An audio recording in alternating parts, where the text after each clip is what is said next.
कौन सा ऐसा ज्ञान है जो सारे दुखों का अंत कर देता है?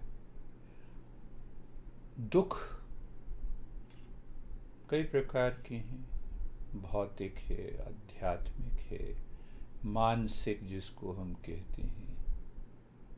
संबंध और इनको और विस्तार से देखें तो हमारे व्यावसायिक जीवन में, पारिवारिक जीवन में मन दुख का अनुभव करता है।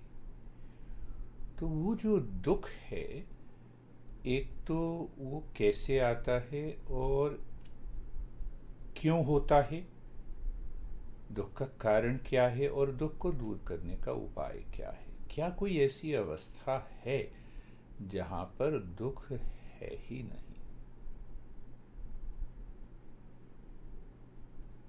तो ये चारों प्रश्नों पर विचार करने से होगा ना।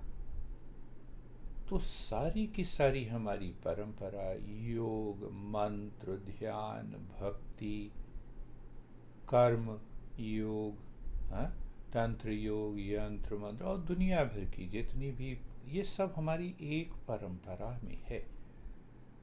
और इन सब विधाओं का, साधनाओं का उद्देश्य है कि दुख की निवृत्ति हो सके। पर अब दुख को दूर करने के लिए क्या हम कहते हैं, ज्ञान होना जरूरी है। मुझे ये पता होना कि यहाँ पर अगर स्किन में, त्वचा में कोई समस्या है तो मैं डर्मेटोलॉजिस्ट के पास, स्किन स्पेशलिस्ट के पास जाकर पूछता हूँ ना, तो वो भी कारण ढूंढता है। कारण ढूंढने के बाद उसका निदान करता है। तो कारण और निदान तो ज्ञान से आएगा ना, गोली तो बाद में खाएंगे। तो हमारे मनीषियों ने, गुरुओं ने एक ही बात कही है, सा विद्या या विमुक्त।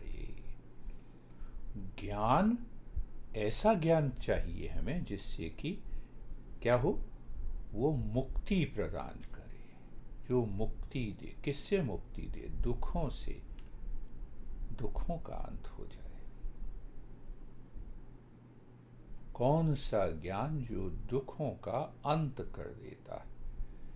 तो अब इस ज्ञान की भी बात कर लें तो हमारे पास फिजिक्स का ज्ञान है, केमिस्ट्री का है, बायोलॉजी का है, एस्ट्रोनॉमी का है, अकाउंटेंसी का है। ये सब ज्ञान बाहर से आए हैं और बाहर ही उपयोग होगा। देखो, ज्ञान बाहर से आया ना और बाहर ही इसका उपयोग होगा। तो मैं शरीर नहीं हूं ना, तो शरीर भी तो बाहर है।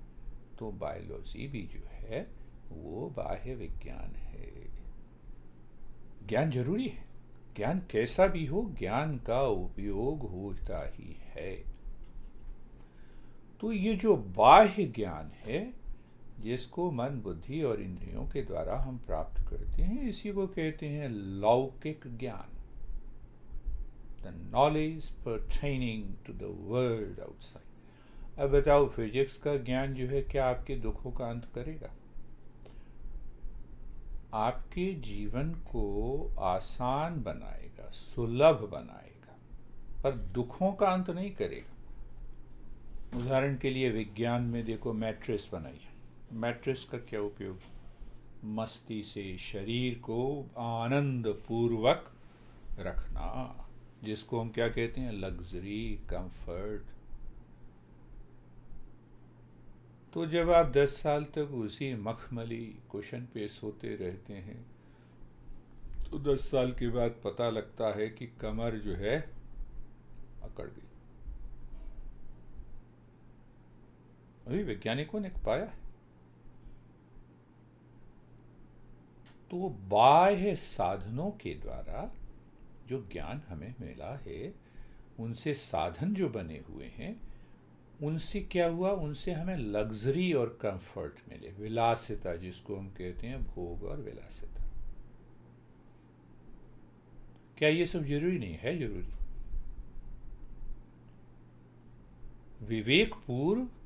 विवेक पूर्वक इन सब चीजों का उपयोग जरूरी है।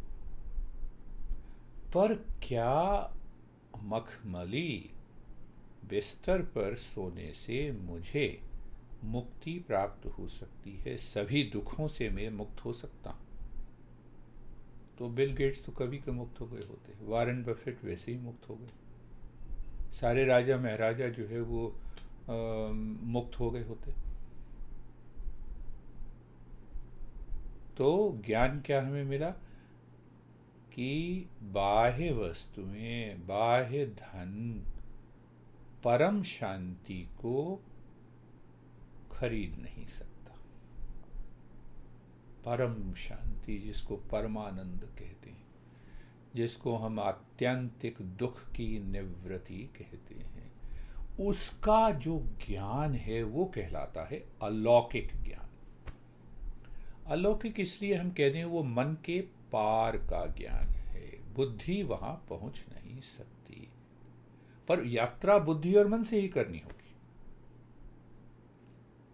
जैसे हमारी कार गैराज में ही खड़ी हो सकती है और वो गैराज में खड़ी करके हम अंदर पहुंचते हैं, जैसे हम जूते और चप्पल मंदिरों से के बाहर निकाल देते हैं फिर हम मंदिर के अंदर जाते हैं, तो वो जूते चप्पल कहिए कार हमारी मन और बुद्धि वहां तक तो ले जाएगी।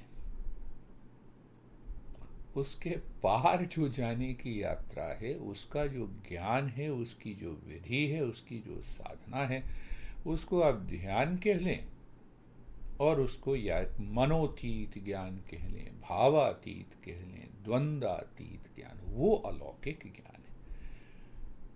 तो वेद और उपनिषद और हमारे शास्त्रों का एक भाग ऐसा है जिसमें कि विशेषकर उपनिषद में इस अलौकिक ज्ञान को समझाया गया है और उसके बाद कहा गया है कि साधना करनी है तो ऐसे साधना करनी है और एक एक सीढ़ी पर चढ़ते हुए अंतिम लक्ष्य को प्राप्त करना है। कौन सा ज्ञान जो दुखों को दूर कर देता है, दुखों का अंत कर देता है, यह है अलौकिक ज्ञान। अब इस अलौकिक ज्ञान में योग विद्या, तंत्र विद्या, भक्ति योग, कर्म योग, ये सब आदि, इन सब का लक्ष्य एक ही है कि ध्यान की उस गहरी अवस्था में पहुंचना जहां से हमें वो अलौकिक ज्ञान उतरने लगता है मन में। उस उतरने को ही हम कृपा कहते हैं। तो इसकी चर्चा और करेंगे हम बाद में।